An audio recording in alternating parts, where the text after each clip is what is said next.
Hello guys, magandang hapon sa inyong lahat. Ngayon guys, dito ako sa may pinapagawa kong kubo dito sa bukid. At kami naghahakot ng ng gagamitin sa pamporma dito sa ginagawang kubo.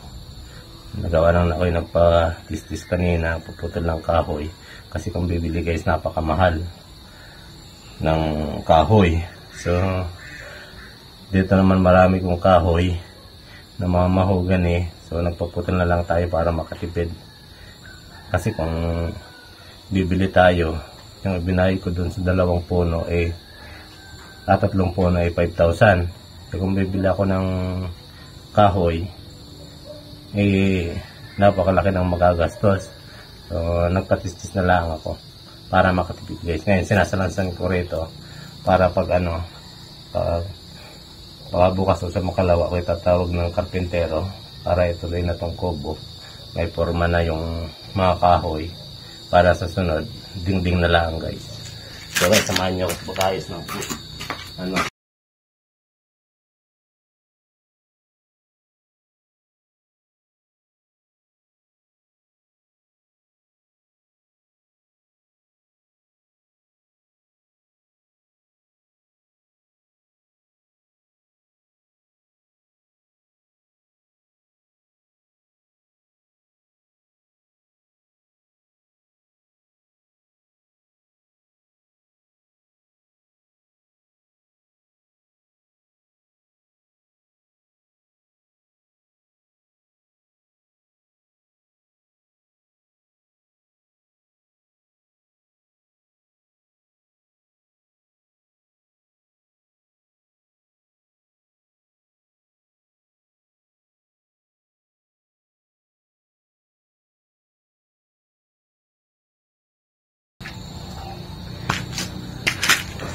So yan guys, tapos na akong guys ng kahoy. Abangan naatay natin yung kapatid ko, siya naghahakot dun sa kalabaw.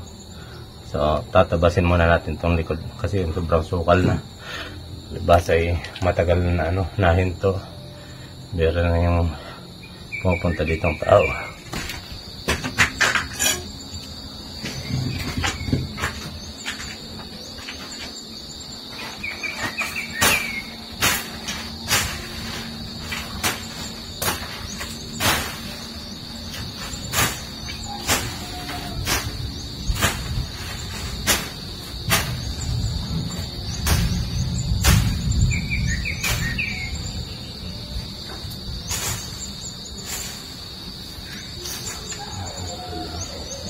Hindi mapapakinabangan.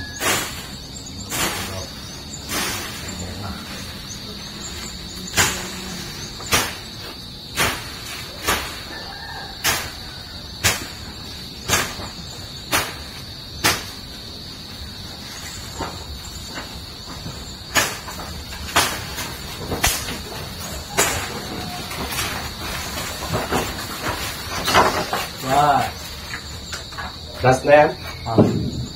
Ang bawon na sana. Yung mga tablon? Ang bawon? Hindi, yung mga tablon, yung mga... Pastanera? Tawag na ito? Pastanera? Pastanera. Mga nasa, tumandilo sa tusad. Kasi ako, sa tuma, mga dimang kuwait. Wala na. Karak na ang pas mo eh. Karak na anak mo. Mabot na. Kagagatan mo. Kumain sa dati yung pinalayan ni Maymar mo yan eh. Ko! Ano ba ka sa binalayan? Yun ang parang... Wala, ng rayo. Makaon. Hindi na gagaling na di ko takot yan. Yan, saan yung galing? Sabi ko nga, ano yung pinagbuwan na? Hindi ko masukan din. Para ko ito.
Ayan guys, ito naman guys yung ano, kulungan ng itik namin. Ayan, katatapos ko lang magpakain. Ayan, kaya mga busog na sila. Malakas kumain. Ayan. Tapos yun naman ano, doon sa dulo yung kambingan. Tapos yun naman puro nyugang kahoy. Wala kaming kapitbahay dyan. Ayun yung pinapagawa kong kubo. Doon tayo galing kanina. Nais ko yung mga ritaso.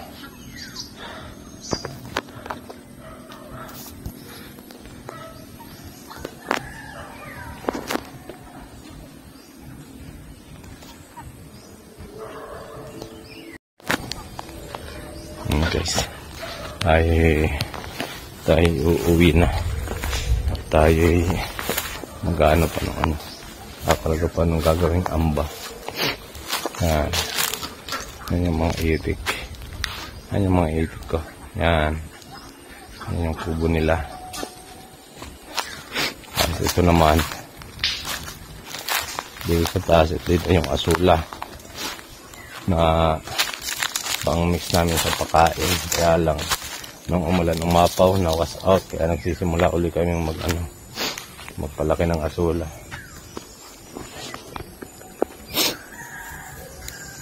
Yan guys, yan guys, dito tayo ngayon guys sa kambingan ko. Yan kambingan. Kaya lang kambing namin dito guys, na lang, dadalawa mag-ina yung nakasurvive doon sa sa mga namatay dahil pinagkakagat ng aso yung mga kambing ko rito. Kaya natira dalawa, nakasurvive. Yung isa buntis, kaya nanganak na siya. Ayan siya, ayan isa, yan yung inaayon yung anak na dulo nangangain. Kaya sabi ko wag nang ilalabas dito sa pasto para walang pasok na aso. Ayan. Ang bali pala guys, yung anak niya babae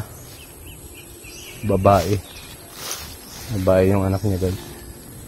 So ayos, dalawa yan, yung isa namatay. Hindi ko alam kung bakit namatay. Sabi ng kapatid ko daw, gawa daw nung nahina yung gatas ng ina. Pinapainom naman ng kapatid ko ng gatas.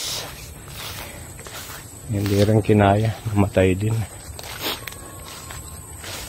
Tapos ito naman yung kubo nilang silungan.